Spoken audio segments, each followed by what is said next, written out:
মুছে যাক গ্লানি, ঘুচে যাক জরা, অগ্নি স্নানে শুচি হোক ধরা। ধরাও অগ্নি স্নানে শুচি হয় না, জরা জীর্ণতাও পিছু ছাড়ে না।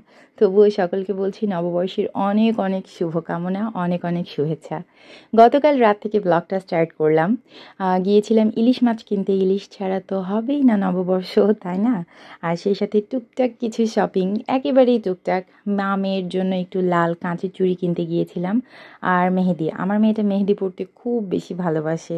আজ সকালের ক্লিপ এটা। সাত সকালে ঘুম থেকে উঠে প্রথমে সিঙ্কে আমি ইলিশ মাছটা ভিজিয়ে দিয়েছি। গতকাল মাছ আনার পর এটাকে আমি আর কেটে ধুয়ে প্রসেসিং করে রাখতে পারিনি। আসলে বিগত দিনেই এসেছি আমি নওগাঁ সদর থেকে নজিপুরে, মানে আমার নিজের বাসায়। সেই যে রমজানের মাঝে গিয়েছিলাম, এই ফিরলাম।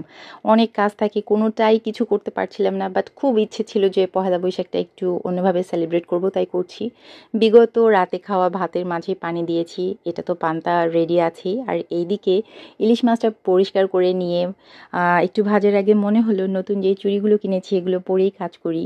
খুব শখ এগুলো আমার একটা সময় ছিল, এখন আর এগুলো জাগে না, কেন জানি আজ মনে হলো, তাই করলাম আর কি। ভালোই লাগছিল চুড়ি পরে কাজ করতে, কাচের চুড়ির টুংটাং আওয়াজ। তো ইলিশ মাছগুলো আমি প্রথমে এখানে ভেজে নিচ্ছিলাম। আর ইলিশ মাছ ভাজার সময় আমি সেম তেলেই ওই যে আলু ভর্তা করবো পান্তার সাথে খাওয়ার জন্য, সেটার শুকনো মরিচটাও ভেজে নিই। তাহলে আমার মনে হয় যে ভর্তার মাঝে ইলিশের ফ্লেভারটা পাওয়া যায়। এখানে আলু ভর্তাটা করে নিচ্ছিলাম। সকালে আমি একটু গরম ভাতও করেছিলাম, কেননা আমার মেয়েটা আলু ভর্তা আর গরম ভাত খেতে পছন্দ করে, ও তো পান্তা খাবেই না।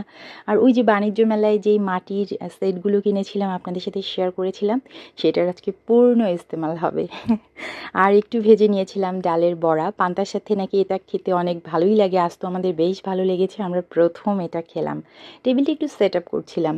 আসলে বিশেষ বিশেষ দিনগুলোতে একটু মনের মতো করে যদি সমস্তটা পরিবেশন করা যায়, বেশ ভালোই লাগে। কিন্তু সকালের আয়োজনে এটা আমাদের, অনেকে অনেক ধরনের ভর্তা করে, কিন্তু ওই যে আমি বললাম আমি সমস্তটা গুছিয়ে উঠতে পারিনি, তাই শুধু আলু ভর্তাই করেছি, তার সাথে ইলিশ মাছ ভাজা, ডালের বড়া আর পান্তা ভাত। সেই সাথে ছিল অবশ্য লেবু।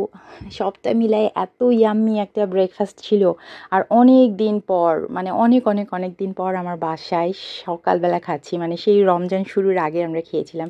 এরপরে আমরা একটু সাজুগুজু করেছিলাম, ফ্যামিলি ফটো সেশন। সিজদা এই যে যে শাড়িটা পরে আছে না, এটা কিন্তু আমার শাড়ি। 5 বছর বয়সে আমি এই শাড়িটা পরেছিলাম, আজ ওকে পরিয়েছি।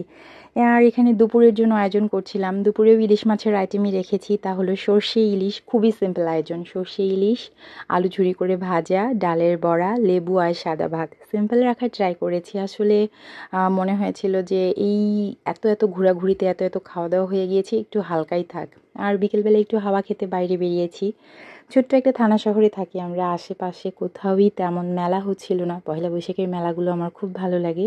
তো সবাই দেখে থাকবেন বিজিবি ক্যাম্প, যেটা আমি সবাইকে দেখাই, বিজিবি পার্ক, সেখানেই গিয়েছিলাম। আর আজকের রূপ তো পুরোই আলাদা। যেমন সুন্দরভাবে সাজানো হয়েছে, তেমনি ভিড়। এতটা ভিড়, এই প্লেসটাকে আমি দেখে কখনোই অভ্যস্ত না। যখনই আমরা গিয়েছি দেখেছি খুব শান্তশিষ্ট একটা পরিবেশ, বাট আজকে এমন অবস্থা, মানে সিজদাও কনফিউজড ছিল। ও সবসময় এই পার্কটাকে এমনভাবে পেয়েছে যখনই যাবে সমস্ত রাইড ওর হাতের মুঠোয়, বাট আজকে তেমন কিছুই ছিল না। এরপর রাতের বেলা ফেরার সময় সাথে করে নিয়ে এসেছিলাম নান রুটি আর গ্রিল। সিজদার এটা অনেক পছন্দ, আমরাও টুকটাক খাই, মাসে একবার এটা আমাদের খাওয়া হয় আর কি।